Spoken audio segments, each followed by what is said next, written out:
está dizendo, diz assim o texto, verso 1: veio sobre mim a mão do Senhor e ele me levou no Espírito do Senhor. Veio sobre mim a mão do Senhor e ele me levou no Espírito do Senhor. Ou nessa versão, no Espírito. E me pôs no meio de um vale que estava cheio de ossos. Verso 2: e ele me fez andar ao redor deles. Ele me fez andar ao redor deles. E eu vi que eram muito numerosos sobre a face do vale, e eles estavam sequíssimos. E ele me perguntou: filho do homem, poderão viver esses ossos? E eu disse: Senhor Deus, tu sabes. Então ele me disse: profetiza sobre esses ossos e dize-lhes: ossos secos, ouçam a palavra do Senhor. Assim diz o Senhor Deus a esses ossos: farei entrar em vós o Espírito e vivereis. Porei nervos sobre vós, farei crescer carne sobre vós estenderei pele, porei em vós o Espírito e vivereis. Então sabereis que eu sou o Senhor. Portanto, profetizei como ele me deu ordem. E enquanto eu profetizava, houve um ruído, um barulho, e ossos que se ajuntavam, cada osso ao seu osso. Olhei, e vieram nervos sobre eles, e cresceu carne, e estendeu-se pele sobre eles, mas não havia neles espírito. Então ele me disse: profetiza ao Espírito, profetiza, ó filho do homem, e dize ao Espírito: assim diz o Senhor Deus, vem dos quatro ventos, ó Espírito, e assopra sobre estes mortos. E então o Espírito entrou neles, e se puseram em pé um exército grande e poderoso. Se puseram em pé um exército grande e extremo, nessa versão aqui do telão. Aleluia. Diga amém por essa palavra. Glória a Deus. Glória a Deus. Veja,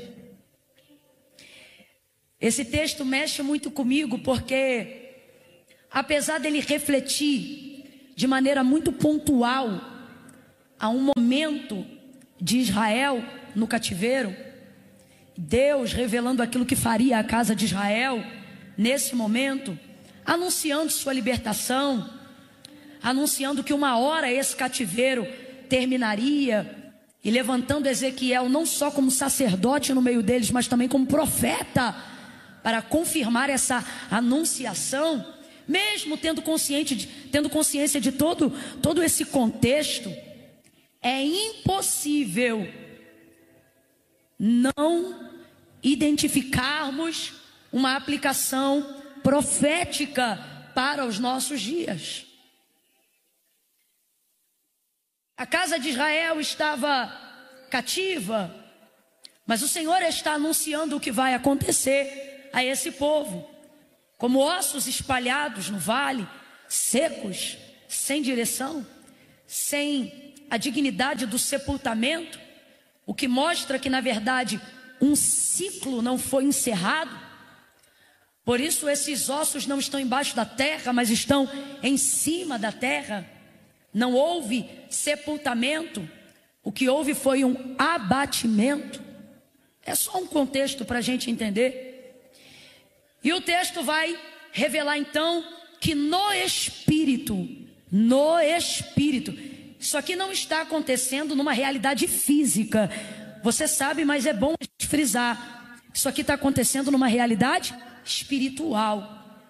E o homem é dotado daquilo que a gente chama de tricotomia do ser. E na ordem bíblica, essa tricotomia, ela não foi colocada de maneira aleatória. A maneira como está escrita no texto é a maneira com que Deus organiza a prioridade desse ser: Espírito, alma e corpo. Não está escrito alma, corpo espírito e alma. A ordem é exatamente essa: espírito, alma e corpo. Como é que isso funciona? Você primeiro recebe no espírito, o espírito governa sobre a alma e a alma dirige o seu corpo para reagir. O corpo, a mente, a consciência precisa ser governada pelo espírito. Então vamos lá, quem é que tem que estar no controle? Vamos, quem tem que estar no controle? Quem tem que estar posicionado dentro de nós? A prioridade da nossa vida deve ser o espírito, a vida espiritual. É por isso que é tão difícil organizar a vida espiritual. Você organiza as gavetas do seu armário, você organiza a rotina da tua casa. Você é bom de campanha, mas é ruim de vida devocional. Porque a área de maior tentação à inconstância na nossa vida é a nossa vida devocional. Porque o Espírito é quem coordena todas as coisas. Se o Espírito estiver no governo, se o Espírito estiver no controle, nada sai do governo, nada sai do controle. Se o Espírito estiver no comando, a alma refreia o gemido. Se o Espírito estiver no controle, suas emoções não entram em frangalho. Se o Espírito estiver no controle, você não dá na cara de ninguém, você não xinga palavrão. Se o Espírito estiver no controle, você não bate boca nos comentários da internet. Quando o Espírito está no controle, a alma se contém. Quando o Espírito está no controle, a alma se aquieta. Quando o Espírito está no controle, ele controla, ele traz equilíbrio à rebelião das emoções. Então a alma não governa, a alma não prega, a alma não xinga, a alma se aquieta. Por exemplo, você vai ver o salmista conversando com a alma. Quem está conversando com a alma ali no salmo, aonde ele vai dizer assim: por que estás inquieta dentro de mim? Eu vou parafrasear no popular, acho que o Espírito está dizendo: ô alma, por que você está me perturbando se eu tenho uma palavra? Ô alma, por que você está criando em mim pontes e acessos de ansiedade se eu estou debaixo de uma promessa? Ô alma, se eu sou crente, se eu sou governado por Deus, se eu sou servo de Deus, por que você dentro de mim está militando contra mim mesmo, roubando a minha paz? Agora, como o texto de fato está escrito, o que você vai ver é o salmista dizendo: por que estás inquieta dentro de mim, ó minha alma? Por que te abates? Por que te perturbas? Aí ele vai ministrar a alma. Aí ele diz o que para ela, gente? Ele diz para ela: se acalma, espera em Deus. Pois ainda, olha ele dando esperança para a alma ansiosa e inquieta. Pois ainda o louvarei. Então quem está ministrando sobre a alma? O Espírito. E o que o Espírito ministra sobre a alma? A palavra. Porque a alma só ministra emoção. Completa para mim, por favor. A alma só ministra?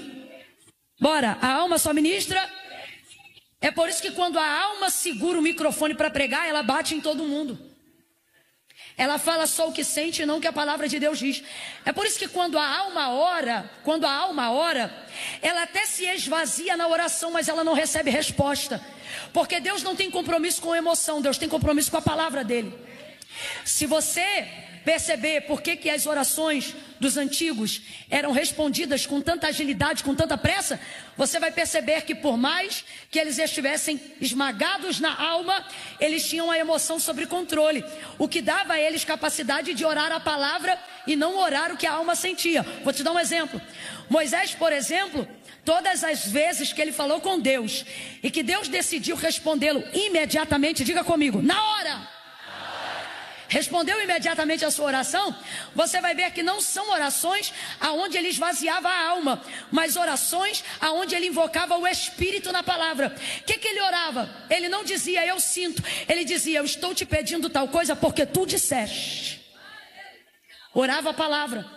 Então o que o Espírito ministra? O Espírito ministra a palavra. Se o Espírito se move pela palavra, se ele vive na palavra, se ele é a manifestação da palavra, qual é a única maneira do Espírito ter o governo e o controle da minha vida? Apenas se eu tiver conhecimento da palavra. Porque almas não estão sendo ministradas Porque falta governo do Espírito. E porque falta governo do Espírito? Porque falta vida espiritual. E porque falta vida espiritual? Porque falta vida devocional. Será que você não percebe que sua vida já não cabe mais? As demandas de tudo que você tem para fazer e as revelações que Deus te deu acerca do futuro, até do teu ministério, da tua descendência, da tua casa. Será que você não percebe que isso já não cabe mais em 15 minutos de devocional por dia? É por isso que ao longo do dia você está ansioso. É por isso que mesmo depois de ter orado, você ainda fala besteira. É por isso que mesmo depois de tomar a Santa Ceia, você ainda é perturbado emocionalmente. É por isso que mesmo depois de, ainda que atrelado ao rol de membros de uma igreja, você está descontrolado emocionalmente, porque você quer tirar a vida espiritual da prioridade da sua vida. Agora veja como isso é louco. O que a palavra de Deus vai dizer para a gente sobre Deus? Numa característica intrínseca de quem Deus é. Deus é Espírito. Não é isso que a palavra de Deus diz? Então complete para mim, para eu ter certeza que tu está acompanhando o raciocínio. Deus é... Vamos lá, Deus é... São palavras do próprio Cristo. Deus é Espírito. São palavras dos próprios discípulos. Deus é Espírito. E convém então que todo aquele que o adore, todo aquele que fala com Ele, todo aquele que o deseje, faça isso em... Tem a parte que é também em verdade, mas é prioritariamente em... Bora! É prioritariamente em... Só que a gente quer dar 15 minutos. Eu vou falar rasgado que é para todo mundo entender. Queremos tudo de Deus. Sabemos que Deus tem o controle de tudo. Queremos que Deus cuide dos anos da nossa vida. E estamos entregando míseros minutos de alimentação espiritual. E com o passar dos anos, parece que espiritualidade e religiosidade viraram a mesma coisa. Aonde as pessoas não querem mais exercer disciplinas espirituais, porque afinal, veja, aquilo que nós vivemos aqui, meia hora atrás, uma efusão espiritual, debaixo de um mover sobrenatural, pulando, dançando, celebrando, vibrando, uau, isso é maravilhoso. E nós não oramos nem mesmo 15 minutos para que isso acontecesse. Mas pode ter certeza que se isso aconteceu, alguém orou um pouco mais. E por que isso acontece? Porque o Espírito precisa estar no controle. Agora, se não somos espirituais, como ouviremos Deus? Como falaremos com Deus? Como aquietaremos a nossa alma? Como que o nosso corpo terá reações que convergem com aquilo que Deus quer que nós façamos? A visão e todas as maiores revelações que mudaram o futuro. Completa para mim, por favor. Visões e revelações que mudaram o... Bora! Visões e revelações que mudaram o... Todas elas não foram entregues num culto enquanto alguém pregava. Elas foram entregues no Espírito, enquanto alguém estava a sós com Deus.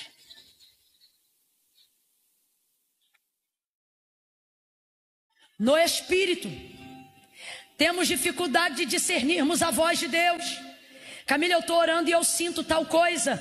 Camila, eu estou orando e eu vejo tal coisa, mas eu não sei se é Deus ou o diabo, como se a voz deles se assemelhassem. Jesus disse: minhas ovelhas conhecem a minha voz e me obedecem. Mas por que não estamos discernindo a voz de Deus? Porque queremos organizar a nossa vida física. Queremos lavar o carro, queremos ter o boleto pago, queremos as crianças arrumadas para irem para a escola, feijão refogado, empresa organizada, imposto de renda em dia. E se sobrar um tempo a gente ora, mais tarde a gente ora, no final da noite a gente ora. E com isso o Espírito não tem controle sobre nada. Quem governa teu casamento é tua alma. Por isso que na primeira briga você fala tudo que não deve, e depois tem que pedir perdão por tudo que não devia ter falado. É por isso que na área da maternidade, a criação e a educação do seu filho está complicado, porque o Espírito não governa sobre a tua maternidade. E na hora que você se sente sobrecarregada da tarefa diária, você fala ou bate nele, fazendo tudo aquilo que não deveria fazer. A tua empresa está desorganizada, mesmo com você acordando muito cedo, dormindo muito tarde, respondendo o WhatsApp 3 horas da manhã. Você está debaixo de palavra, está debaixo de promessa, mas não vive o cumprimento de nada do que Deus falou. Será que Deus é fraco e não pode realizar o que te disse? Não, é que a tua vida espiritual está tão fraca, que se Deus colocar sobre você a realização do que Ele te prometeu, o cumprimento da promessa dEle esmaga você. Porque o que Ele te deu no Espírito. Quando Ele disse que você seria a pessoa que você está se tornando, Ele falou isso no Espírito. Todas as coisas que Deus nos confiou, elas vieram do Espírito. O mundo espiritual existe antes do físico. Não foi o físico que disse ao mundo haja, foi o Espírito que disse ao mundo haja. Logo, está na hora da gente organizar a prateleira da tricotomia do nosso ser. Não é alma, corpo e espírito, é espírito, alma e corpo. Que volte o governo de Deus, que volte o controle de Deus, que saia do nosso meio a ideia de que 1 hora de oração vai atrapalhar a rotina do seu dia. Que rasgue-se a convicção de um sofisma desenvolvido pelo ativismo religioso, que disciplina espiritual é religiosidade. Disciplina espiritual não é religiosidade, é vida devocional.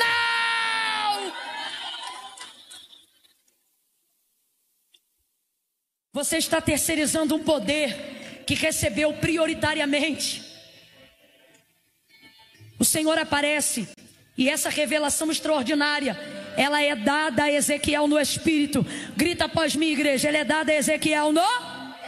Ela é dada a Ezequiel no? Tudo que Deus tem para fazer na sua vida, se não começar no seu espírito, não começará em lugar nenhum. Agora, Camila, como eu me movo pelo Espírito? Como as coisas tangíveis e físicas da minha vida passam a existir pelo Espírito? Gênesis 1, o texto vai dizer assim: no princípio, a terra era sem forma e vazia. O Espírito, quem está comigo, diga amém. O Espírito de Deus se movia sobre a face das águas, ou do abismo que estava em densas trevas e profundas águas. No princípio a terra era sem forma e vazia, e o Espírito de quem? Bora, de quem? Espírito de Deus se movia, mano. É o Espírito de Deus. Então vou perguntar para você pela terceira vez: quem está se movendo? O Espírito de quem? De quem? Duas verdades no princípio. Primeira, não há densas profundas de trevas, de caos, que o Espírito de Deus não tenha liberdade para si. Do Senhor é a terra, a sua plenitude, o mundo e aqueles que nele habitam. Para que essa ideia de dizer, isso sim é religiosidade. Deus não entra ali porque ali é casa disso. Deus não entra ali porque ali é tráfico daquilo. Deus está dizendo: me movo aonde eu quero, na hora que eu quero, do jeito que eu quero. Porque do Senhor é a terra, a sua plenitude, o mundo e aqueles que nele habitam. Sem forma, vazio, um caos em trevas, mas o Espírito de Deus estava presente e não estava parado. Eu vou falar de novo: estava presente e não estava parado. Estava presente e não estava parado. Estava presente e não estava parado. Presente, mas não estava parado. Todavia eu tenho que ser honesto ao texto. E o texto diz que o Espírito de Deus está presente, está se movendo, mas não está fazendo nada. Ele está presente e está se movendo, mas não tem sol. Está presente e está se movendo, mas não tem ordem. Está presente e está se movendo, mas não tem lua. Está presente e está se movendo, mas não tem terra. Está presente e está se movendo, mas não tem estrela. Está presente e está se movendo, mas ainda não tem nada. Continua caos. Está presente e está se movendo e o caos não muda. Está presente e está se movendo e as trevas não saem. Eu quero que você você entenda isso. Por que é importante entender isso? Para você compreender como que se organiza a vida espiritual. O mesmo meio pelo qual Deus quer se mover na gente é o mesmo meio pelo qual Ele mesmo se move em si. Eu vou repetir: o meio pelo qual Deus se move na gente é o mesmo meio pelo qual Ele se move em si próprio. Explica, vou explicar. Está presente, está se movendo, mas não muda nada. Porque mover sem palavra não muda nada. Pode ser mover de Deus, pode ser mover do Espírito de Deus, na inocência, na pureza, na vontade, no desejo. Mas se não tiver palavra, não muda. Está presente, está se movendo, mas não muda nada. E quando é que tudo começa a mudar? Quando é que as coisas começam a serem transformadas? Quando o texto diz: e disse Deus. Agora eu te pergunto, um Deus como o nosso Deus precisa falar para as coisas existirem?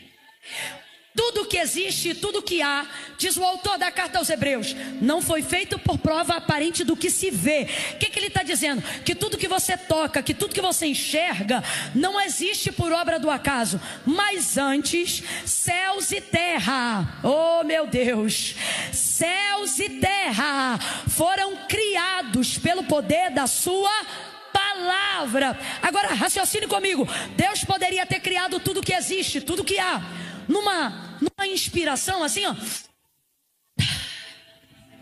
Podia ou não podia? Mas o princípio pelo qual ele opera é o mesmo pelo qual ele se move. O princípio pelo qual ele opera é o mesmo pelo qual ele se... Para que nós aprendamos a nos mover nele. Então veja, tu pode estar aqui hoje, tu pode rodar, tu pode pular, tu pode viver a efusão do Espírito. Se isso for destituído de uma palavra, o Espírito não terá o poder de trazer a realidade das coisas que você precisa viver na sua vida. Aí o texto vai dizer: e disse Deus. Quando o texto diz, e disse Deus, haja luz, você conhece. O que houve? Ora! O que houve? O que houve? Então veja, tem Espírito, tem mover, mas não acontece nada. Porque mover não traz palavra, mas palavra... Ei! Oh meu Deus, eu estou sentindo uma graça. É a primeira vez que eu te peço isso nessa noite. Pega na mão do vizinho, não pede licença não, sai pegando. Pega a mão do vizinho aí, pega a mão do vizinho. Pega a mão do vizinho e diga assim: você, diga, você está debaixo de palavra. Sacode ele e diz assim, ó: libera a palavra, libera a palavra, libera a palavra. Ei, você consegue abrir a boca aí agora e dizer as coisas que Deus já te disse? Você consegue dizer: eu ainda serei uma pregadora, eu ainda serei uma evangelista, você consegue dizer isso? Porque você não irá além do que não tiver coragem de dizer. Repita as palavras que ele já te disse. Isso fará de você um profeta que traz mover pela palavra. E disse Deus: haja luz, e houve luz. E as coisas começaram a acontecer. As coisas começaram a acontecer. Aí você diz: Camila, mas eu não tenho essa fé. Deus está dizendo: pensa na fé depois. Primeiro recebe a palavra, entroniza a palavra, lê a palavra, acredita na palavra, profetiza a palavra, recebe a palavra. Escute. Quando Deus disse assim, ó: haja luz. Deixa o som assim o tempo todo, é de Deus o som assim o tempo todo. Quando Deus disse: haja luz, quem foi que disse amém? Quem foi que disse: eu creio? Quando Deus disse: haja luz, os anjos fizeram um coro e disseram: assim seja. Responda com inteligência, não vem na emoção não, vem na palavra. houve manifestação de fé em Gênesis 1 para que houvesse manifestação de mundo? Houve, gente? Alguém disse eu creio? Alguém disse eu recebo? Alguém disse assim seja? Porque nunca haverá fé sem antes primeiro haver, porque a fé vem pelo e o ouvir dá. Então quando você diz, Camila, eu estou me sentindo sem fé, não, você está sem texto, você está sem Bíblia, você está sem leitura. Porque se tiver leitura, se tiver Bíblia, se tiver aplicação, olha para esse vizinho aí e diga, vai ler, vai ler. Ah, Camila, mas eu me alimento no YouTube. Ótimo, então hoje tu não vai jantar não, tu vai botar um vídeo de comida na internet, e quando passar a receita, eu quero que você se sinta saciado sem ter colocado comida na boca. Vai com essa conversa piada pra lá, abre o livro, medita nele de dia e de noite, e você terá uma fé inabalável. Você não está com falta de fé, você está com falta de Bíblia. Vai ler a Bíblia. Deus não tem obrigação, Deus nunca disse que se comprometeria com a nossa alma. Deus é Espírito, os adoradores o adoram em, e nós recebemos todas as revelações no. Se levantou um exército, completa para mim por favor. Se levantou um? Se levantou um? Você diz, eu preciso de um exército. Deus está dizendo, você só precisa de uma visão. O exército não levanta uma visão. Um exército que não sabe o que fazer não serve para nada. Mas um homem que sabe o que fazer levanta um exército para fazer tudo. Disse Deus, haja luz, e houve luz.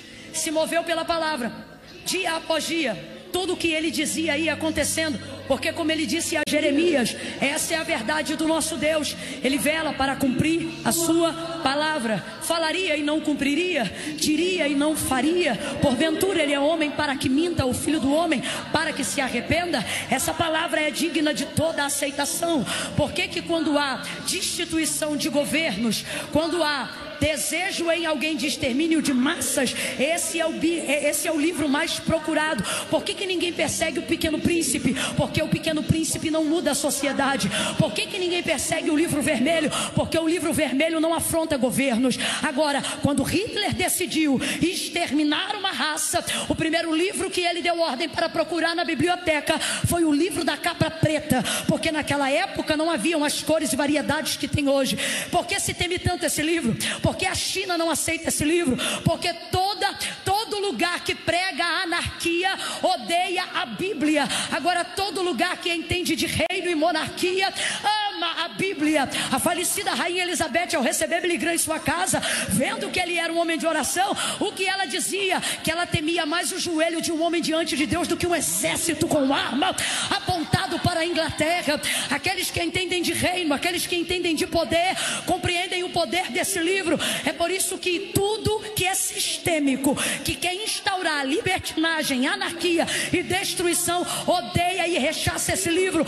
Ainda quem diga é só um livro. Rui Barbosa nem era crente como nós, não era avivalista como nós, mas ao ser questionado e perguntarem para ele aonde é o lugar, haja vista que ele foi um excelente poeta, compositor e escritor, aonde você acha que a Bíblia deve ocupar o seu lugar na biblioteca? E ele disse, põe aonde quiser. E alguém pensou que foi desdém, mas ele continua. E ele diz, pode botar ela onde quiser, porque se botar no fundo de todos os livros, ela será a base de toda a inscrição. Se colocar no meio, ela será o centro de tudo que foi dito. E se colocar por cima, ela será a coroa de tudo que já foi feito. Um homem cuja cegueira espiritual não está em atividade, ele compreende que está diante de um livro. Entenda isso. Até o ano de 2020, mais de 5 bilhões de exemplares da Bíblia Sagrada, mais de 200 idiomas foram traduzidos por todo o mundo. Mas quando você pergunta para o Google qual é o maior livro livro, qual é o livro mais vendido no mundo? Ele vai te dar uma lista de livros que não são os mais vendidos, até porque a inteligência artificial, que é comandada pelo algoritmo, ela está substituindo a informação original pela informação da massa. Se você não percebeu isso, passe a se atentar quando for fazer uma pesquisa. É por isso que eu amo o livro, nem tudo é digital. Aqui a bateria não acaba e aqui o registro não muda. Eu gosto do cheiro da folha, eu gosto da velhice da capa. Só essa daqui já tem 10 anos e ninguém diz, porque já foi restaurada 2 vezes para a glória de Deus. Então o que nós vamos ver? O mundo conspirando contra esse livro. Irmãos, o maior best-seller do mundo, quem escreveu foi Deus. O livro considerado como mais vendido do mundo, chamado Dom Quixote, 500 milhões de cópias, ou até o Peregrino, dentro do nosso meio cristão, um livro maravilhoso, 900 milhões de cópias. E os maiores livros e mais vendidos até chegaram a 1 bilhão de cópias. Agora nenhum deles consegue ultrapassar 5,9 bilhões de exemplares em mais de 200 idiomas. Mundo, ninguém para, ninguém para, ninguém para. A palavra de Deus. E por que ninguém para? Porque está na hora de você entender que Deus e a sua palavra são a mesma pessoa. Você diz, eu não estou sentindo Deus. Não, você não está lendo a Bíblia.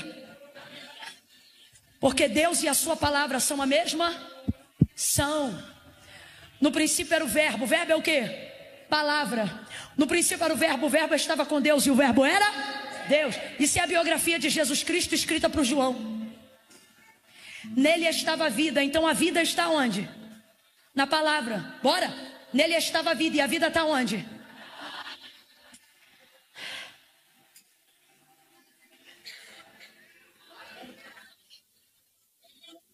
Na palavra. Jesus disse assim, João 15: meu pai é o agricultor, eu sou a videira, vocês são as varas. Toda vara que está em mim e dá fruto, essa eu podo para que dê mais fruto. Toda vara que estando em mim não dá fruto, eu corto e lanço no fogo. Estai, pois, em mim, se vós estiverdes em mim, e as minhas palavras estiverem em vocês, guarda isso, pedireis o que quiserdes e será feito. Por quê? Porque Deus reage imediatamente à sua palavra. Porque Deus e a sua palavra são basicamente a mesma pessoa. Ouça isso. Como pode 2 varas estarem na mesma videira, sendo cuidadas pelo mesmo agricultor, e uma dá fruto e a outra não dá? Se a terra é a mesma, os nutrientes são os mesmos, como pode? Vou te explicar agora. Jesus está dizendo, não é por vocês estarem em mim que vocês frutificam, é por eu estar. Escute isso. Camille, qual é a diferença se a vara está na videira e a videira está na vara? Eis a grande diferença. Jesus diz que naquele grande dia não serão poucos, mas muitos que dizem Senhor, Senhor, não entrarão no reino do céu. E esses que dizem Senhor, Senhor, são os mesmos que naquele grande dia dirão, em teu nome eu curei. Gente, se atenta ao texto. O que Jesus está dizendo é que essas pessoas não vão dizer, em teu nome eu tentei. Não, elas tinham o dom, elas estavam na videira. Em teu nome eu curei. Em teu nome eu fiz prodígios, sinais e maravilhas.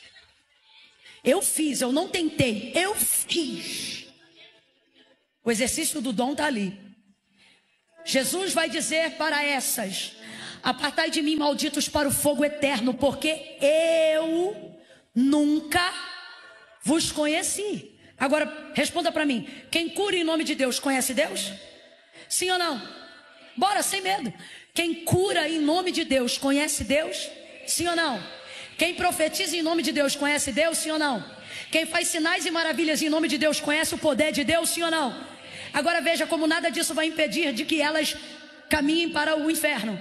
Porque não é o quanto elas têm dele, é o quanto ele tem delas.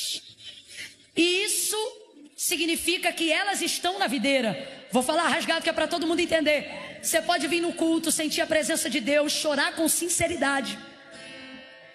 Só que o que Jesus está dizendo para nós é o seguinte: você se identifica, ou melhor, você me identifica onde eu estou de várias maneiras. No louvor, na oração, na pregação da palavra. Você sente, você chora, você me vê. Só que eu quero que vocês saibam que eu só me vejo em vocês de uma única forma: se eu ver em vocês as minhas palavras. E como é que ele vê a palavra dele? É tatuada no corpo? É escrita no coração?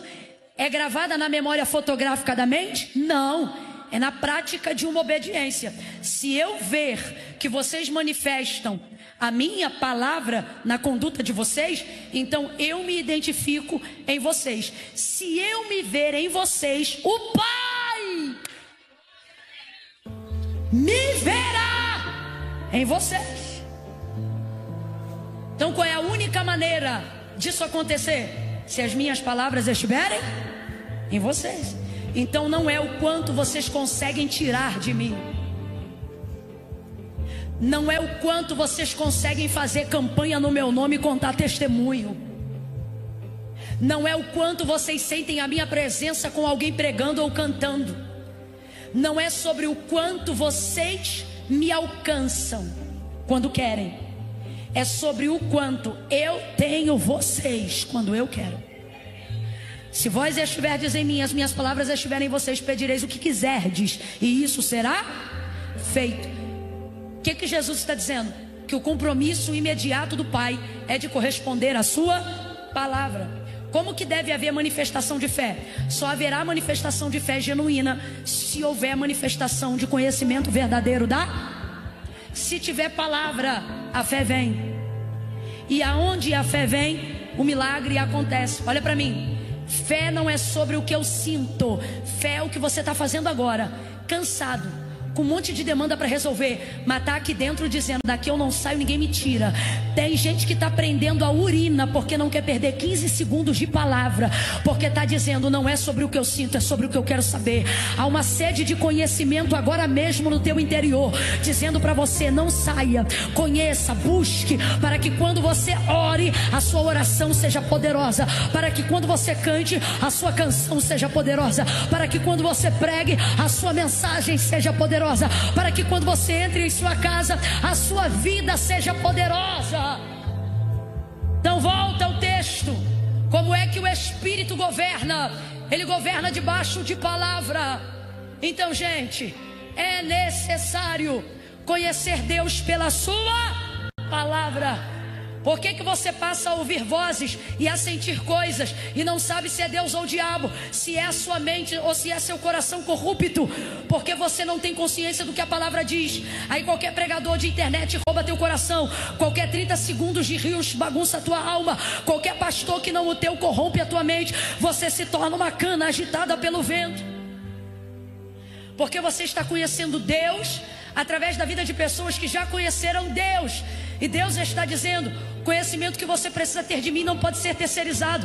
O salmista vai dizer assim: provai e vede que o Senhor é bom. Provai, provai, provai. Você não sente o gosto de uma comida com outra pessoa provando. Se você me der uma coisa para eu comer aqui agora, vamos supor que eu coma aqui agora uma banana com doce de leite.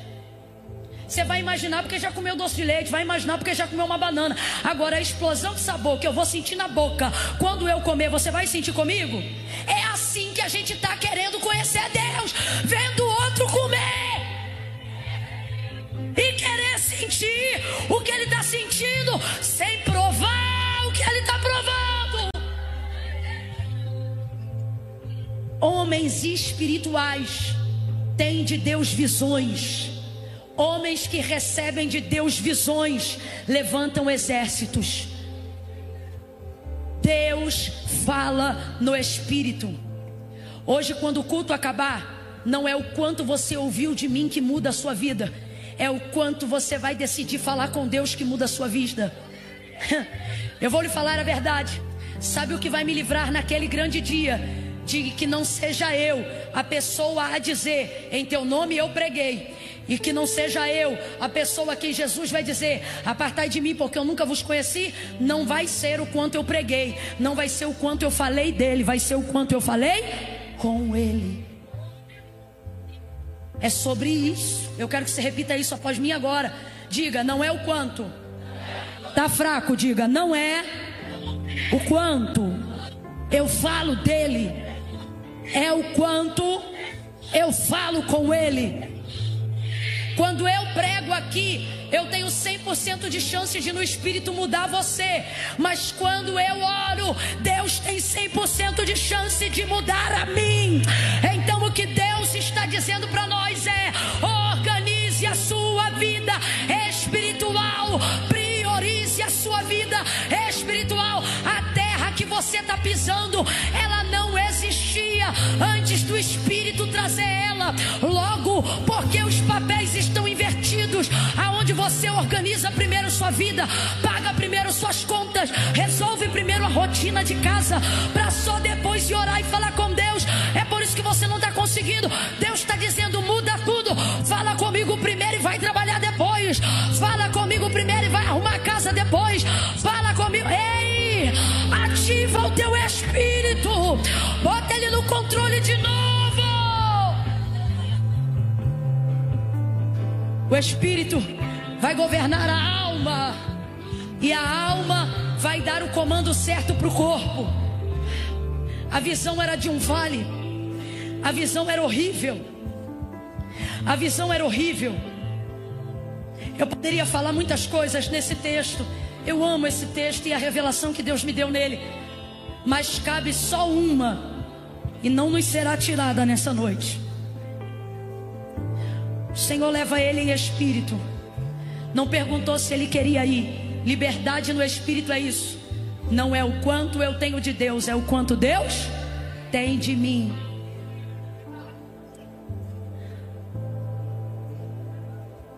Quem fala com Deus o tempo todo ouvirá Deus falando com ele fora de hora. Pegou ele pela mão, no espírito, na visão, levou para o meio do vale. Quando chegou lá, o texto diz que deixou ele lá. Você não precisa de todas as manifestações que você acha que precisa para saber que Deus está contigo nesse vale.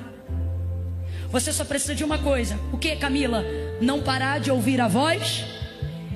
A manifestação do Deus Espírito já não está no vale com Ezequiel, mas o texto diz que a voz de Deus continua falando com Ezequiel. Você não verá algumas manifestações nesse processo que você está passando.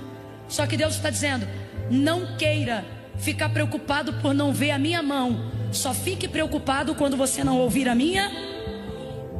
Então não tem mão de Deus aqui, não tem braço de Deus aqui, mas em Ezequiel 37 ainda tem voz. Tudo obedece quando ele manda. Me fez andar e ele andou. Filho do homem, poderão viver esses ossos?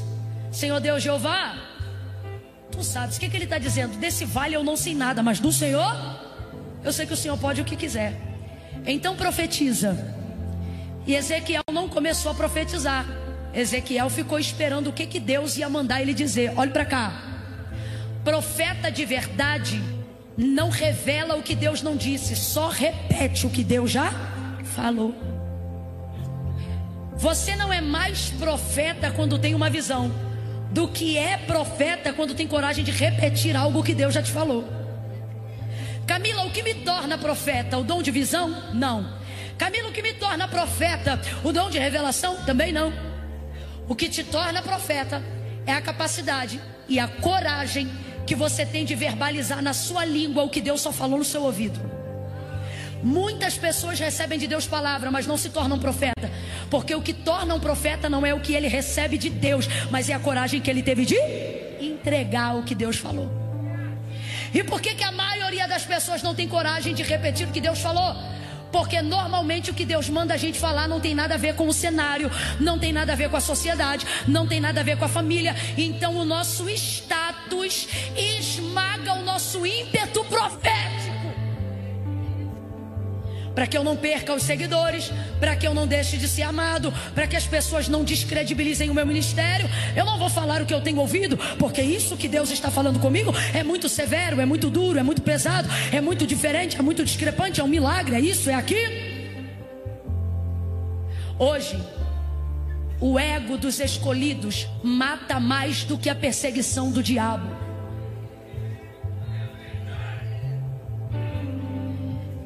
Deus fala com ele, profetiza, e ele não sai profetizando não, ele fica esperando Deus dizer o que ele tem que falar. Olha para cá, se você tem de Deus uma palavra, você não precisa fazer como ele, ficar esperando.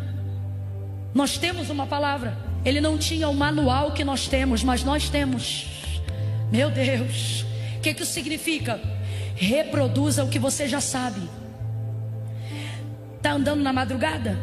Está vendo o diabo lá na tua casa? Está roubando a tua paz? Não precisa esperar ouvir a voz de Deus igual Samuel, não.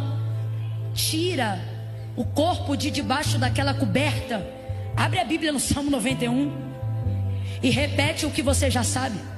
Anda por aquele corredor dizendo: aquele que habita no esconderijo do Altíssimo, a sombra do Onipotente descansará à direita do Senhor. Ele é o meu Deus. Ei! Está tendo que ir de madrugada para o ponto de ônibus para ir trabalhar, e o inimigo está colocando síndrome do pânico, sentimento de perseguição em você. Eu não estou falando de falta de substância não, eu estou falando de coisa espiritual mesmo. Está vendo que a batalha é espiritual? Então não tenta resolver com coisa física não. Vai andando para aquele ponto.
Por esse privilégio.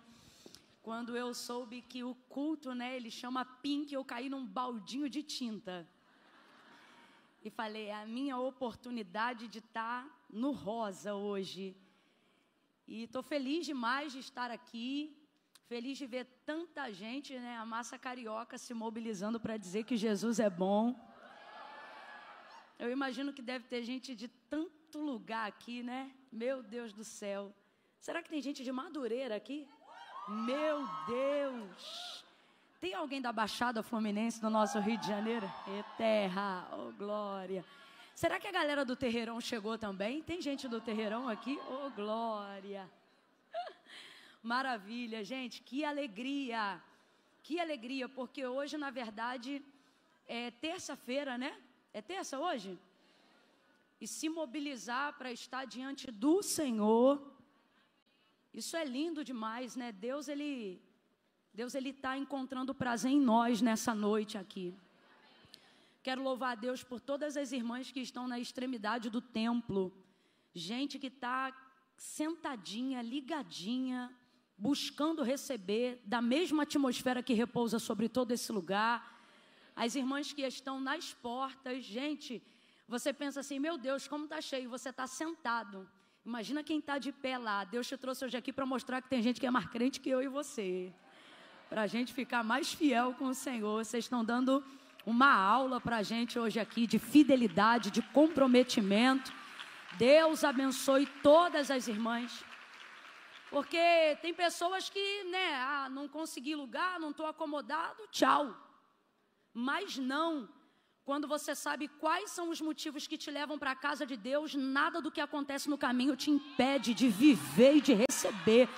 Eu quero dizer para todas essas pessoas que estão posicionadas em Deus aqui nessa noite, você não está só em pé. Eu queria que só as mulheres que estão em pé e assentadas no chão dissessem umas para as outras assim agora. Diga assim, você não está de qualquer jeito.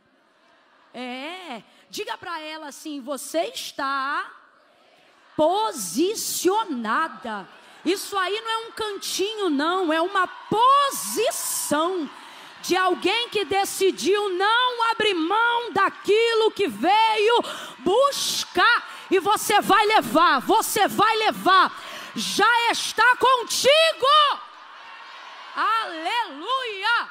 Em nome de Jesus, Deus abençoe de verdade. Glória a Deus, glória a Deus, glória a Deus. Gente, eu estou apaixonada por essa pastora, eu não conhecia ela. Mano, eu estou chocada. Eu não sei explicar, eu queria ter uma empresa, um negócio ali para dar para ela. Fala aí também, fala. Você não quer parar de ouvi-la. Eu disse para minha tia primeiro assim, eu disse assim, minha tia que está aqui comigo. Eu disse assim, tia, que simpatia. Aí depois eu virei para minha mãe e falei assim, mãe, ela é. Aí minha mãe completou, apaixonante. Minha mãe já está com os 4 pneus arriados. Apaixonante. Eu estava tentando encontrar um adjetivo que tentasse expressar um pouco, pastora Lindsay, mas o Espírito Santo me ajudou diante de Deus. E eu falei assim, Senhor, ela é. E aí o Senhor disse assim para mim, ela é a expressão do carisma. E você sabe o que é carisma? Não, de verdade. E você sabe o que é carisma na etimologia mesmo da palavra? É ser cheio do Espírito Santo na faceta da graça. É você expressar o Espírito Santo na sua realidade de vida e na sua personalidade. E você faz isso sem pretensão nenhuma. Apesar do sapato pink, pá! Né? Ela tem um jeitão que você pensa que ela vai chegar metendo o pé na porta, né? Pá, pá, pá! E não! Vestida de graça, de humildade, de singeleza. Mano, vou falar igual uma amiga minha, vou parar se não vira idolatria. Coisa linda, eu estou muito feliz de te conhecer. Parece que Deus te preservou, te guardou, te cultivou num lugar e trouxe você aqui para o Rio de Janeiro, para perto da gente. Porque eu estava ali sentada e eu dizia, meu Deus, que mulher é essa que eu não conhecia essa mulher? Onde é que eu estava? Você começa a se sentir meio idiota, né? Você fica meio assim, meu Deus, que... E o Senhor falou para mim, ela estava guardada. Eu estava cuidando, eu estava lapidando, eu estava polindo. Mas agora chegou o tempo de eu trazer. E o seu ministério brilha. O ministério que o Senhor te confiou brilha. E ninguém pode esconder uma candeia debaixo da cama.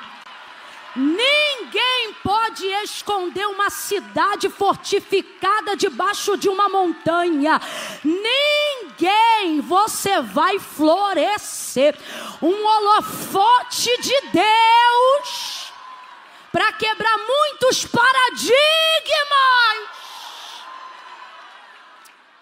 Vem sobre a tua vida, glória a Deus. Glória a Deus. Vamos ajudar em oração, irmãos. Porque o anonimato é uma bênção. Ele protege.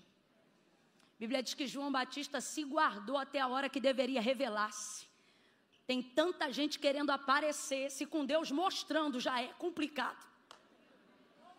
Não queira aparecer, espera Deus, porque quando Ele te colocar em evidência, Ele te guarda, Ele te livra, Ele te blinda, Ele te protege, Ele te sustenta, Ele te garante.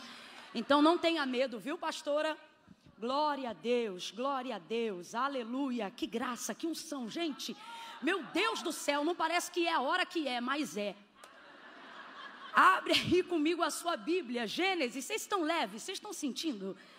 Eu sei que tem gente cansada, gente que veio de BRT, de Uber, gente que veio a pé, gente que não aguentou o engarrafamento e disse, já estou perto, desce que eu vou andando. Eu sei que tem gente aqui que chegou, aí ó, elas aí ó. Tem gente aqui que chegou de tudo que é jeito. Gente que ouviu conversa fiada antes de vir para cá, apelo, chantagem emocional. Vai lá fazer o quê? Vai atrás dos outros. Meu filho, eu vou atrás do meu Senhor. Eu vou buscar porque eu tenho um propósito com Deus, né? Ouviu tanta coisa, rompeu tantos desafios, chegou aqui. E eu sei que você chegou aqui porque você acredita que basta uma palavra do Senhor, né? Uma palavra. Eu sempre que posso digo isso para as pessoas, sempre que sinto que Deus permite que eu diga. Você não precisa de tudo que acha que precisa para chegar onde deseja. Sabe, às vezes você acha que precisa de muito apoio, de muito empreendedorismo, de muita gente, de muito dinheiro, de muito status, de muito prestígio, oportunidades, conexões, e a sua mente vai ficando tão acelerada.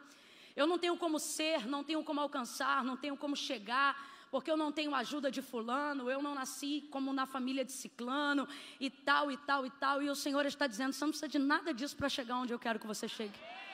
Você tem que se colocar como centurião, alguém que reconhece autoridade. É isso que você tem que fazer.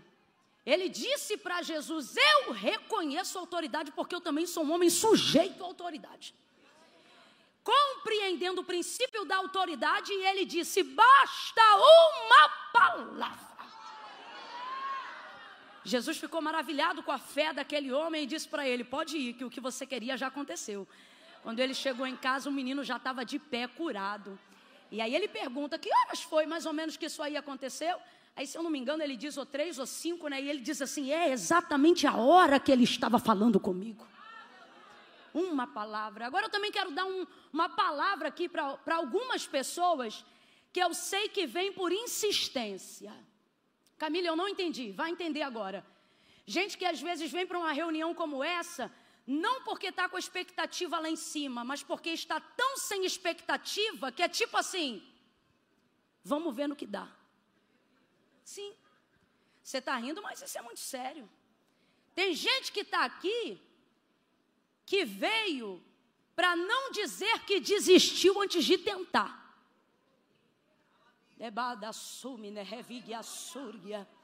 Gente que veio aqui, e alguém perguntou, você está indo lá fazer o quê? E você disse, é para depois não dizer que eu não tentei.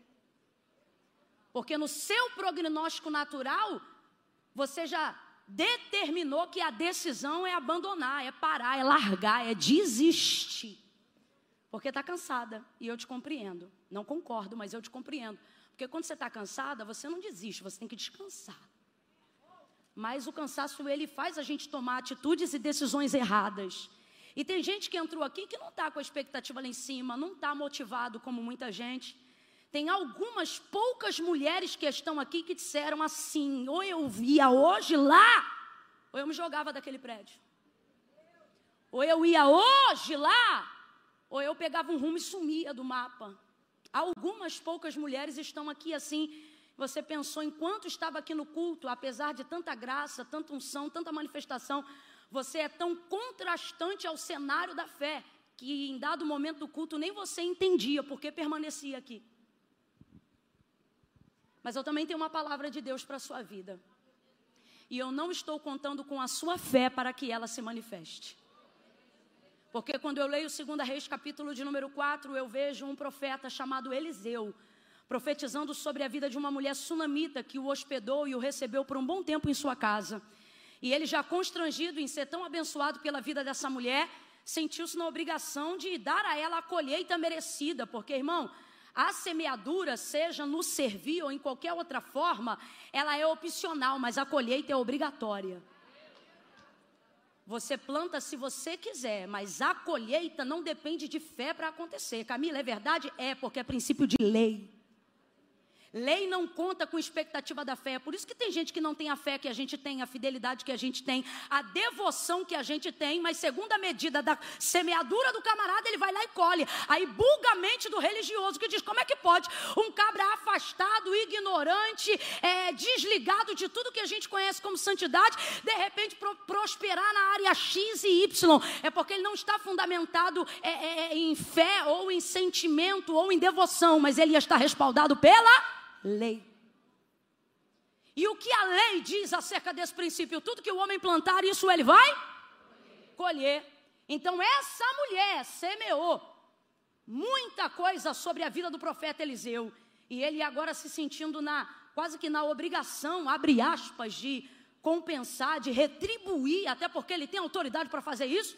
Ele vai liberar uma palavra sobre a vida daquela mulher. Ela não tinha filhos, e é um dos raros casos na Bíblia em que isso aponta a esterilidade para o marido e não pela esposa. Isso no período do patriarcado é quase que inédito. Você não encontra no Antigo Testamento esterilidade ligada ao homem, mas sempre há.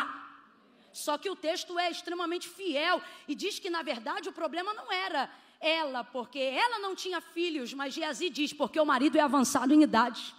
Então o que ela está fazendo? Ela está cumprindo um princípio. Completa para mim, por favor. Ela está cumprindo Eu ainda não preguei não, eu só preciso resgatar algumas poucas mulheres que estão aqui dizendo, o que eu estou fazendo aqui? E talvez para você pense, não, mas eu não sou essa mulher. Que bom, mas uma alma vale mais que o mundo inteiro. E tem alguém aqui que precisa ouvir o que eu vou dizer para que o coração se abra para o que eu ainda vou pregar. Essa mulher cumpre um princípio. Obviamente ela desejava ter filhos, mas ela não manifesta esse desejo. E a esperança que se adia faz adoecer o coração. Normalmente dor e desejo estão bem misturados. Então quando chega a hora dela receber a notícia que vai mudar a história da vida dela, de vez da glória, de vez da aleluia, de vez de dizer Deus é fiel, ela vai ouvir o profeta Eliseu liberando uma palavra tremenda sobre a vida dela, de poder e de autoridade. Aí ele diz assim para ela, neste tempo determinado tu conceberás e darás à luz a um filho. Ela não crê, ela não celebra, pelo contrário, ela fica triste, descontente. Ela diz assim, não, meu Senhor, homem de Deus, não mintas a tua serva.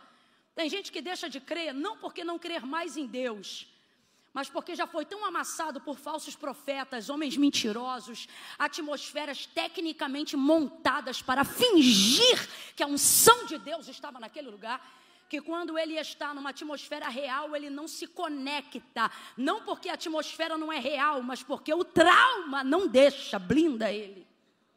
Você está numa atmosfera real. Aí você diz assim, mas se eu não tenho a fé devida, como é que eu vou receber?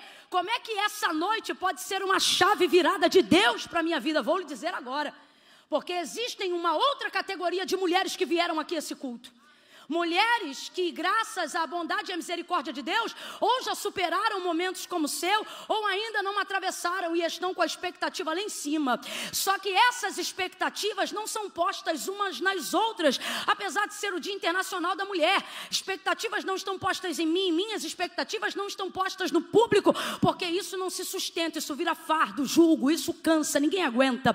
Mas Camila, por que ainda assim milagres acontecem? É olhando esse texto que você aprende. Quando Eliseu diz para ela, neste tempo determinado tu conceberás e darás à luz a um filho, ela não creu, ela manifestou incredulidade. Responda para mim com inteligência. Uma mulher que acabou de receber a notícia que iria mudar a sua vida, a notícia que ia mudar a sua realidade, ao invés de dizer yes, ao invés de dizer glória, ela começa e a primeira palavra que sai da boca dela é não. Não, meu Senhor, homem de Deus, não mintas a tua serva. Ela achou que ele estava mentindo, provavelmente como outras experiências que ela já teve. Eu costumo dizer isso a grosso modo. Gente que já bateu palminha para ela e disse, conta 30 dias. E ela contou 30, 60 e não aconteceu nada. Enfim, só que no tempo determinado o texto diz que a mulher concebeu, ela concebeu e deu à luz a um filho. Agora responda para mim, ela recebeu ou não recebeu? Bora lá, bota a cabeça para funcionar. O texto diz que no tempo determinado ela gerou e teve o filho. Então diga para mim, ela recebeu ou não recebeu? A palavra cumpriu ou não cumpriu? Deus fez ou não fez? O profeta era verdadeiro, sim ou não? Agora responda com inteligência, mas ela creu? Mas ela creu? Porque nem todo milagre depende da fé de quem vai receber. Entenda isso. Existem pessoas que estão num nível de incredulidade gerada pela dor tão grande, que Deus não concorda com a incredulidade. Mas eu vou falar algo aqui que não é difícil de ser compreendido. Então tenha cuidado e tenha atenção. Deus está disposto a transformar uma incredulidade sincera. O que Ele não está disposto é a aceitar uma fé falsa. A incredulidade dessa mulher não é boa, mas é sincera. Bem como a incredulidade de Tomé. Você lembra quando Jesus ressuscitou e entrou na casa onde os discípulos estavam assentados? Pela primeira vez, quando Cristo ressurreto entrou ali e disse, Pai seja convosco, todos os discípulos estavam presentes, menos Tomé. Olha para tua irmã e prega para ela. Diga, menos Tomé. Aí o que acontece? Jesus foi-se embora daquela reunião. Depois Tomé entra pela porta. Quando ele entra pela porta, aí os discípulos maravilhados começam a dizer, Tomé, o Senhor esteve aqui. Tomé, o Mestre esteve aqui entre nós. E Tomé não creu. Ele começou a achar que todos estavam loucos, porque o homem natural não discerne as coisas do Espírito e não pode compreender, porque o poder de Deus para o homem que não crê é loucura. Então Tomé, tomado de incredulidade, vai dizer, isso é absurdo. O que vai acontecer? Jesus vai voltar de novo em outra ocasião, naquela mesma casa onde os discípulos estavam. Nesta segunda ocasião, ele não vai fazer absolutamente mais nada. Ele não vai ali ministrar uma super palavra, ele não vai ali realizar nenhum milagre. Ele volta ali por causa de um indivíduo apenas. Que indivíduo? Um indivíduo vacilão. Um indivíduo incrédulo, um indivíduo que ouviu 9 dizerem sim e só ele dizer não, e mesmo assim ficou com o não dele. Jesus volta nessa casa por causa desse cabra. Olha isso. Aí quando Tomé o vê, fica impressionado, se espanta com ele. Oh Senhor, agora eu vou traduzir para miúdos, no bom populacho. Aí Jesus olha para ele e diz, ó Senhor, nada, mete a mão aqui, ó. Bota a mão aqui, Tomé. Levanta a roupa, se despe parcialmente diante dele e diz assim, olha aqui a perfuração da lança que me atravessou. Perdão, Senhor, agora eu creio. Agora, bem-aventurados os que não viram, mas crerão. Jesus estava abençoando a todos nós. Jesus estava abençoando essa terça-feira, nessa noite aqui. Jesus estava abençoando a todos os que creem. Mas olha o que eu quero dizer aqui. Qual é o ponto? O ponto aqui é compreender que a incredulidade de Tomé não era boa, mas era sincera. E tem um grupo de mulheres aqui que eu não sei porque eu não faço isso sempre. Só que Deus está falando comigo, resgate elas para mim, dizendo que hoje eu não vim humilhar a incredulidade delas, eu vim transformar porque é sincera. É uma incredulidade sincera. Aí você diz, Camila, como então eu serei impactada mediante a fé, se meu coração está como de Jacó, achando que a minha promessa morreu, que o meu menino faleceu, que o brilho da minha vida acabou? Como é então que eu vou viver a realidade dessa fé, se meu coração está desmaiado? Jacó mesmo, ele disse para os seus filhos, agora eu irei e morrerei com José. Sabe o que ele está dizendo? Eu vou viver como se eu estivesse morto. Existem momentos da nossa vida que a gente vive, na verdade que a gente não vive, a gente só existe. E tem gente da vassoura que entrou hoje aqui dizendo, eu estou só existindo. Camila, eu não consigo mais encontrar fervor, força, motivação. O trauma, a dor, ou seja lá o que for, a fogueira, a candeia se apagou. E eu estou aqui de teimosa, estou aqui para não dizer que eu não tentei. E aí como é que pode esta noite, este dia, ou a palavra de Deus entrar para transformar a minha realidade atual? É só porque você está pregando, Camila? Longe de mim, não a nós, mas ao teu nome, glória. Não é por causa de mim, é o autor da carta aos Hebreus que disse. Olha o que ele disse, porque a palavra de Deus é viva. Olha para quem está do teu lado e diga, ela não depende de você para nada. Não, é isso. Você vai falar agora da palavra de Deus como se fosse uma pessoa. Diga, ela não depende de você para nada. Diga assim, você morre, ela vive eternamente. Ela vive eternamente, céus e terras passarão, mas as minhas palavras nunca hão de passar. Davi disse, como purificará o jovem o seu caminho? Observando conforme a sua palavra. Lâmpada para os meus pés e luz para o meu caminho é a sua palavra. Lucas capítulo 5, Pedro disse, havendo trabalhado toda a noite, nada apanhamos, mas sobre a tua palavra nós lançaremos a rede. É a palavra de Deus, ela é viva, ela é eficaz, ela é mais penetrante do que qualquer espada de 2 gumes, ela penetra até a divisão da alma e do espírito, juntas e medula. Oh Camila, que lugar é esse?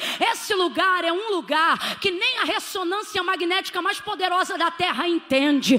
Esse lugar é um lugar que nem o melhor cientista, psicanalista e psiquiatra tem a capacidade de dizer aonde termina a alma e aonde começa o espírito. Sabe, por isso que Davi dizia, tu és aquele que organiza os meus pensamentos, porque ele sabe o que é emocional, o que é físico, ele sabe o que é espiritual. Olha o que ele está dizendo, a minha palavra entra em você e organiza. O diabo está dizendo, ela vai surtar a qualquer hora, e Deus diz, ela vai no culto pink, não vai não, que eu vou organizar espírito, alma e corpo pelo poder da minha palavra, diz o Senhor nesta noite. Veja isso, ela é viva, ela é viva. Completa aí por favor, igreja, ela é viva. Diga isso, ela é viva. Os que vivem por causa de uma palavra, completem com mais força, ela é viva. Tem gente aqui que não morreu porque ela vive. Tem gente aqui que não desceu à sepultura porque ela vive. Tem gente aqui que não se perdeu, não é porque tinha pai perto, mãe perto, ou marido top. Tem mulher aqui que foi abandonada, gente que foi rejeitada pela família, outros que não conheceram os próprios pais, mães solteiras, outras casadas que não tiveram o amor de um pai. E alguém diz, como é que tua vida deu certo? Como é que a cria das tuas filhas está dando certo? Como é que Deus está te chamando para fazer a obra dele? Aí você diz, porque pode morrer tudo, mas a palavra que ele liberou sobre mim, essa se mantém, essa é garantida. A palavra de Deus é viva. Então completa aí para mim, por favor, novamente. A palavra de Deus é viva. E ouça isso. Quando em Gênesis 1, quem está ouvindo, diga amém. Amém. Quem está compreendendo, diga eu aqui. Quando em Gênesis 1, o Senhor vai criar tudo que hoje nós chamamos de mundo. O texto diz que todas essas coisas vão se manifestar. E o autor da carta aos Hebreus fala isso. Ele diz assim, porque céus e terra, ouça isso por favor, tudo que existe e que há, não foi feito por prova aparente do que se vê, mas antes foram criados, em outras versões, antes foram feitos pelo poder da sua palavra. Aí você diz assim, Camila, mas eu preciso de fé. Porque se eu não tiver fé, eu não recebo. Só que o único jeito de receber fé é mediante a... Porque a fé vem pelo... E o ouvir da... Palavra de Deus. Agora, por que tem gente que está achando que essa noite não vai mudar nada na sua vida? Por que tem gente hoje aqui que, irmão, eu estou falando, eu estou tomada de uma autoridade que não é minha. é de Deus. Eu estou aqui falando e fazia tempo que eu não tinha visão de olho aberto. Mas Deus está me mostrando aqui de olho aberto, a mão entrando no fundo desse poço, entrando no limbo, aonde você diz que ninguém entra. E eu não estou ligando se a igreja saudável não reage, não. Jesus veio nesta noite é para os doentes mesmo. Ele está colocando a mão no fundo de um poço escuro, e Ele está me mandando dizer para você o que Ele disse para Moisés, quando Moisés duvidou que Ele ia fazer carne para aquele povo todo. Ele está dizendo: porventura meu braço se encurtou? Porventura meu braço está travado? Hoje você vai ver a mão de Deus enfiando, entrando nesse poço chamado depressão, crise de ansiedade, descontentamento. E sabe o que Ele está dizendo? Eu vou entrar com substâncias que o remédio não entra. Eu vou entrar com características que o cientista não conhece. Ninguém conhece teu corpo melhor do que eu, mulher. Ninguém conhece teus hormônios como eu.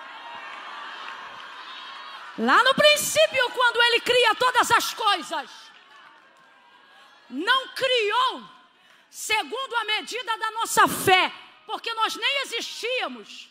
Quem está acompanhando aí? Nem existíamos.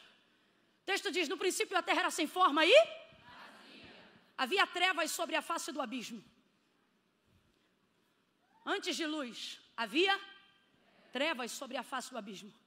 Olha que coisa interessante. Mas o Espírito de Deus pairava, bailava, se movia. Ele está aqui. Esse mesmo Eita, que menina esquisita. Por que ela está fazendo isso? Porque eu não vim pregar o que eu quero. Hoje eu estou movida pela palavra.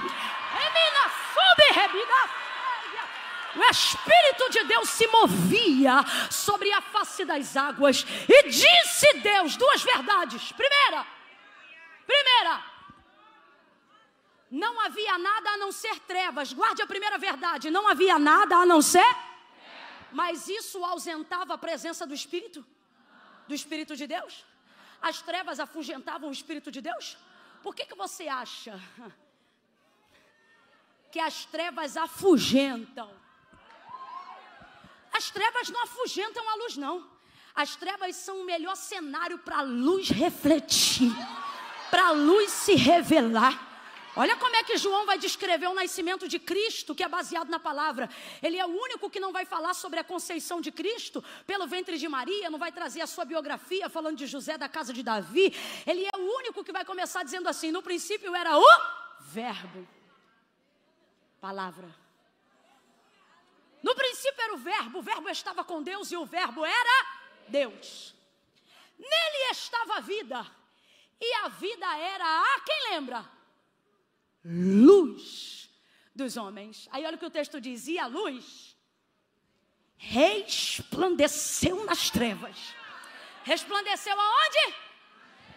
Aí o texto continua e João diz assim: e as trevas? Eita, meu Deus, o que vai acontecer hoje aqui? E as trevas não puderam. Ei, meu Deus, sacode o ombro de alguém e diga assim: não podem. Diga aí, Tati, para alguém, diga: não podem. Conheço desde pequena, diga: não podem. Não podem. Diga assim: vão lutar, vão te ameaçar, vão te fazer sentir medo, mas não podem. Sacode alguém aí e diga: não podem. Não podem. Qual é a palavra do texto? Prevalecer contra ela. No final é você que prevalece. No final a cachaça sai e o marido fica. No final a maconha sai e o filho que fica. No final a pombagira sai e o casamento que fica. No final a Jezabel sai e a presença de Deus é que fica. No final da história não é você dizendo: eu e minha casa vamos para o inferno. Não. No final é você dizendo: eu e minha casa serviremos ao Senhor. Elas lutam, elas ameaçam, elas batalham, mas elas não prevalecem. palavra e diga para ela o que importa. Abre a boca e diga: o que importa é que elas não prevalecem. Vão lutar para perder, vão lutar para perder, vão lutar para perder. Olha o que o texto diz: e a luz resplandeceu nas trevas, mas as trevas não prevaleceram contra ela. Volta para Gênesis 1. Volta para Gênesis 1. Gente, é difícil isso acontecer, mas eu acho que atmosferas como essa provocam isso. O texto está aqui aberto, aonde eu achei que eu tinha que pregar. Está aqui, aberto, está aqui, ó. Está aqui, ó.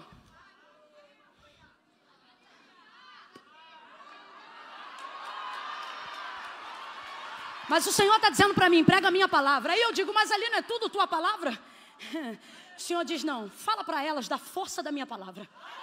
Fala para elas o que a minha palavra faz. Então, só para não dizer que eu não fiz a leitura textual, para depois eles não dizerem: ei, mulher.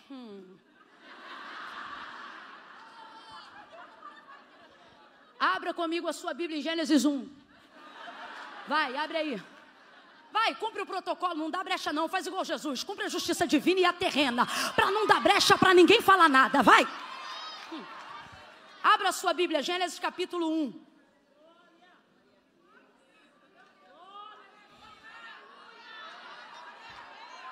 Tua Bíblia está aberta aí? Leu verso 1, deixa eu ver até que verso.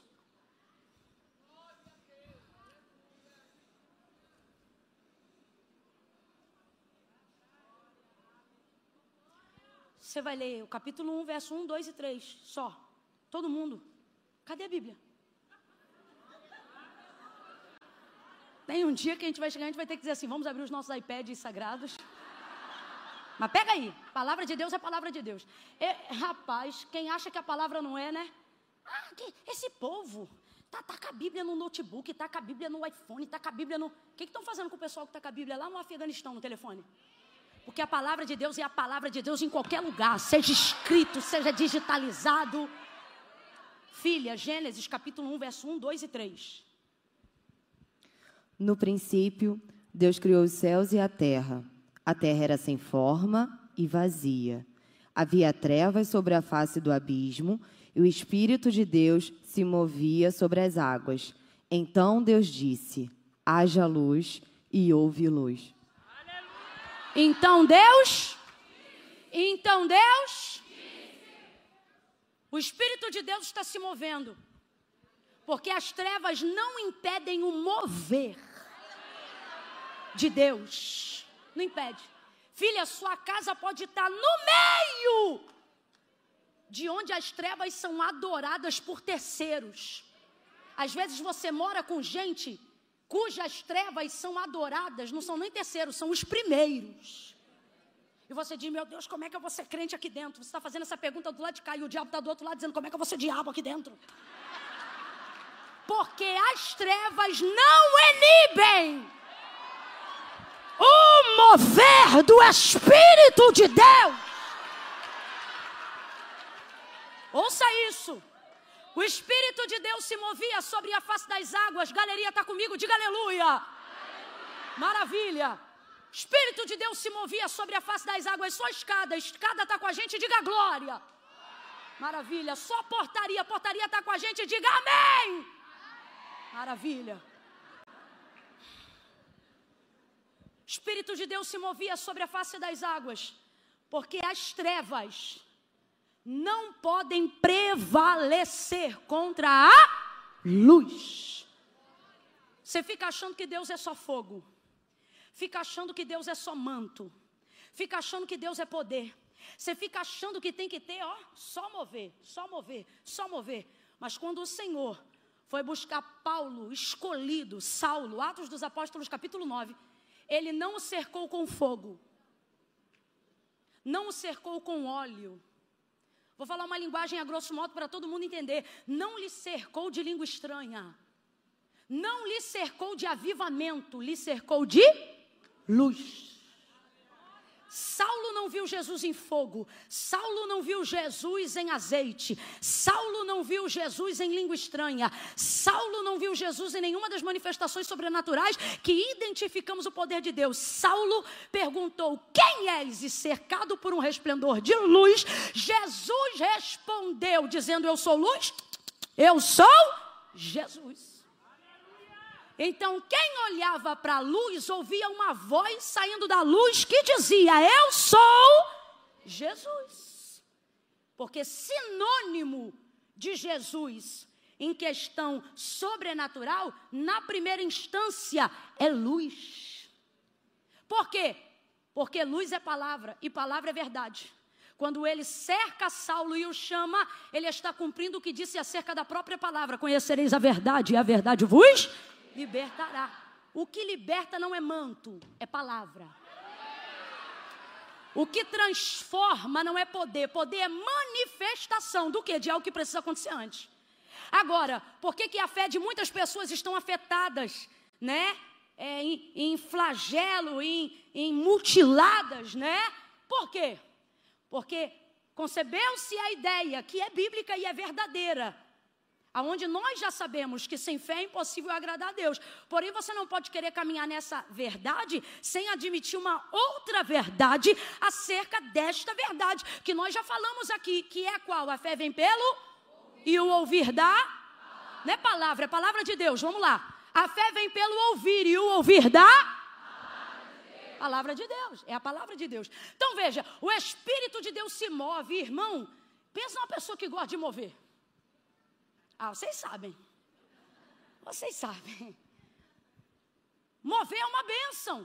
Só que veja, enquanto o Espírito de Deus se move, porque trevas não prendem Deus em seu mover, mas ainda assim, enquanto o Espírito de Deus, eu quero frisar muito bem isso na sua cabeça, o Espírito é de? O Espírito é de?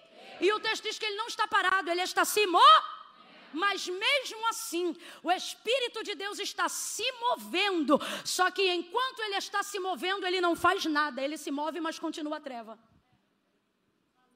Ele se move, mas continua sem terra. Ele se move e continua sem sol, sem lua, sem estrelas, sem oceanos, sem mares, sem rios, sem animais. Não há transformação. Preste atenção. Não há transformação. Por quê? Porque manifestação de poder, ou seja, poder para transformar, para curar, para libertar, para mudar, para transicionar, não acontece oriundo do... Agora a moça leu muito bem aqui conosco o verso 3. E ela terminou a leitura textual dessa noite dizendo que estava em trevas e o Espírito de Deus se movia sobre a face das águas. Ou seja, não acontecia nada. Vamos lá, não acontecia? Mas então no verso 3 diz assim: e disse Deus. Oh meu Deus, quem está entendendo? Receba agora dilatação na tua mente. Olha isso aqui, meu povo que está embaixo da galeria. E disse Deus: haja luz. E ela leu aqui, quem lembra como termina? E disse Deus: haja luz e... Houve luz. Agora diga para mim, quando a luz se manifestou, quem foi que disse amém? Quando a luz se manifestou, quem foi que disse eu creio? Quando a luz se manifestou, quem foi que disse está ligada essa palavra, Jeová? Preste atenção, não há manifestação de fé para que haja manifestação de mundo. Não há manifestação de fé para que haja manifestação do poder de Deus na criação de Gênesis 1. Camilo, o que você está dizendo? Que a palavra é viva, porque a palavra é Deus. E quando Deus decide liberar a sua palavra, Ele não conta com a expectativa do alvo. Ele não conta com a expectativa de quem Ele está liberando. Camila, você está dizendo que eu não preciso de fé? Claro que não. A fé, ela não dá a Deus o poder de fazer nada. Então por que eu creio, Camila? Porque a minha fé não dá para Deus o poder de fazer, mas a minha fé me dá o poder de receber aquilo que Deus já liberou.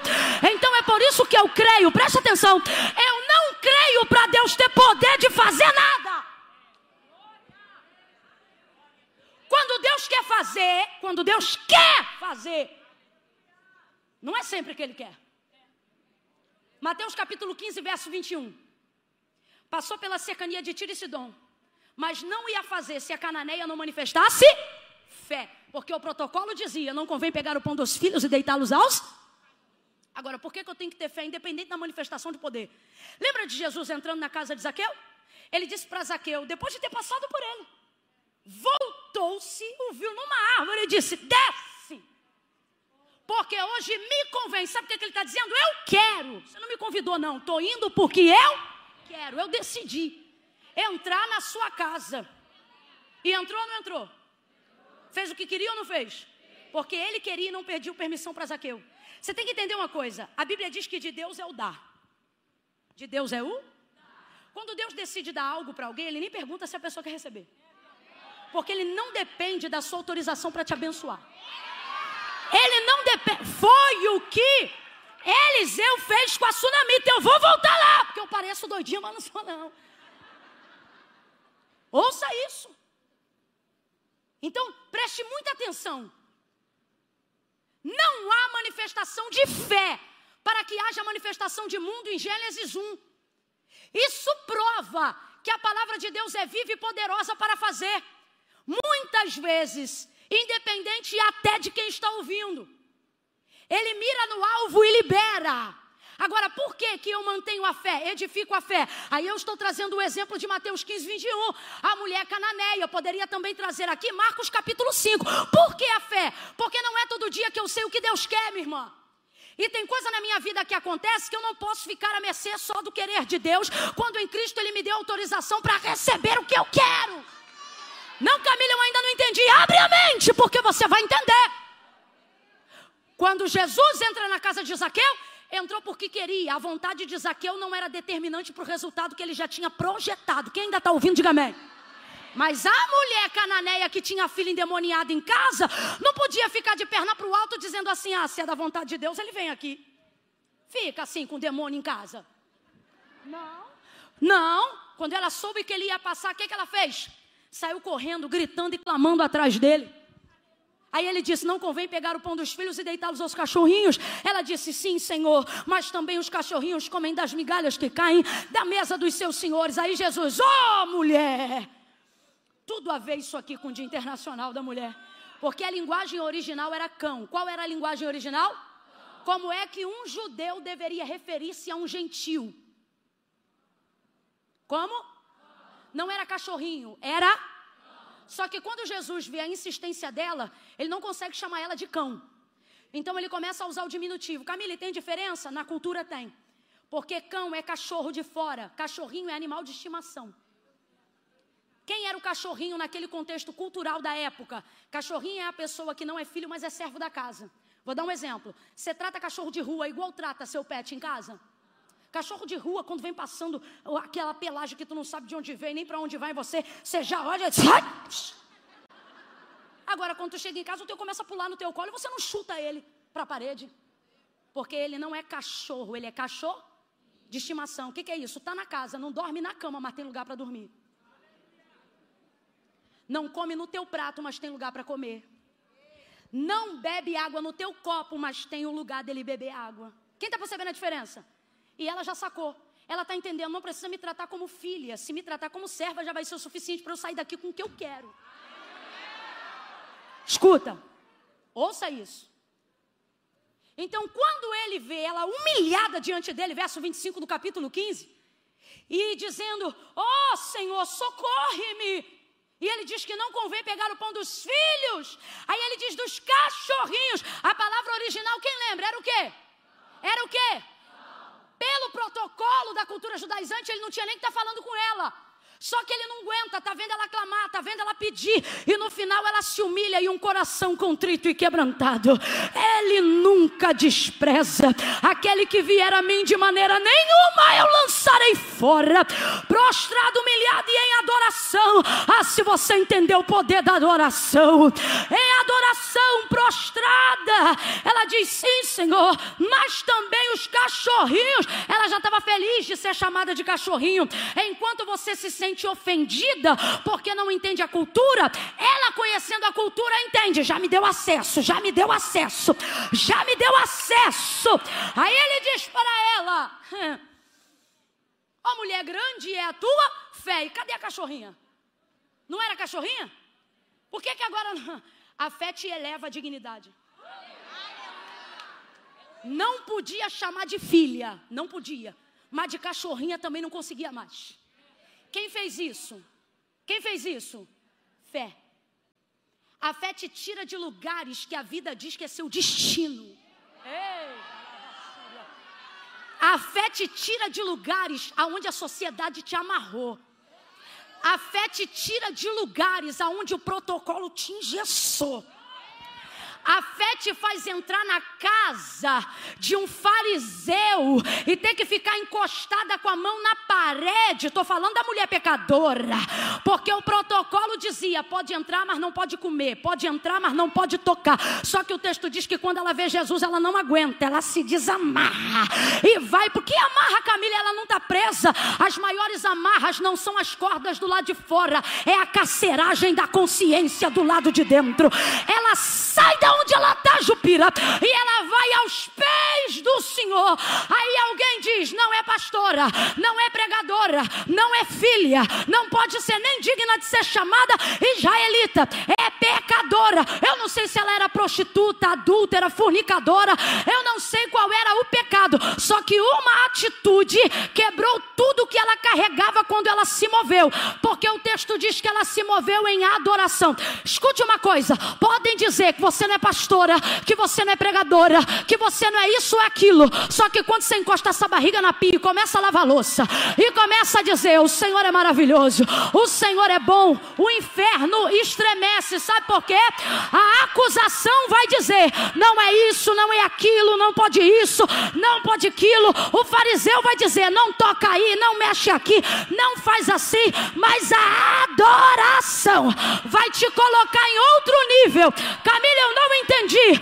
Podem dizer, não é médica, não é doutora, não é advogada, não é juíza, não é correta, ainda não está direita. Mas por que Deus ainda olha para ela? Porque Ele olha e diz, ela elevou, a fé elevou. Por quê? Porque ela adorou. Oh, meu Deus do céu. Alguém pode dizer que você não é muita coisa, mas quando você adora, ninguém pode roubar de você um título que só você pode se dar. Qual? Adoração. Eu adoro, eu adoro, eu adoro. Quando você adora, presta atenção. Aí Jesus olha para Cananeia, Mateus 15, 21. Ó, mulher, grande é a tua? Quem lembra, gente? Vamos embora. Ó, mulher, grande é a tua? Vai em paz e seja feito contigo como tu queres. Ele disse como eu quero? Porque ele não tinha plano executável para ela ainda. Esse plano executável de salvação só viria para todos nós, na mesma condição dela depois do Calvário. Agora eu te pergunto, uma mulher que tem a filha miseravelmente endemoniada em casa, vendo Jesus passar pelas cercanias de Tiro e Sidom, pode esperar o dia da redenção? Ela não pode esperar o dia que o querer dele vai se manifestar. Então o que ela faz? Apresenta o projeto dela. Qual é o projeto dela? Eu não posso ter tudo o que eu sei que o Senhor pode dar, mas o que eu sei que o Senhor pode me dar, já vai me dar vitória. Ô, mulher, grande é a tua? Aí quando eu olho para isso, vejo ela chegando em casa e vendo a filha curada, o Espírito de Deus falou algo para mim que eu levo como filosofia de vida até hoje. Ele disse assim para mim, lembra de Zaqueu? Já falei de Zaqueu para você. Lembra dela? Falei, lembro. Aí ele disse assim para mim, veja, quando eu decido, quando eu quero entrar, quando eu quero fazer, ninguém me segura. Ele diz assim, se eu quiser, eu faço o que eu quero. Aí eu falei, tá, mas e a Cananeia? Porque ali não tem querer seu, tem querer? Aí o Senhor disse, esse é um grande segredo que só tem e vive quem tem a fé. O Senhor disse para mim, quando eu decido fazer, quando eu quero, eu entro na vida de alguém, faço na vida dessa pessoa o que eu quiser fazer. Mas quando é a pessoa que entra no meu caminho, eu faço por ela até o que eu não tinha que fazer. Porque isso é a medida da fé. Mas volta para Gênesis para a gente fechar em 2 Reis. Não há manifestação de fé para que haja existência de mundo.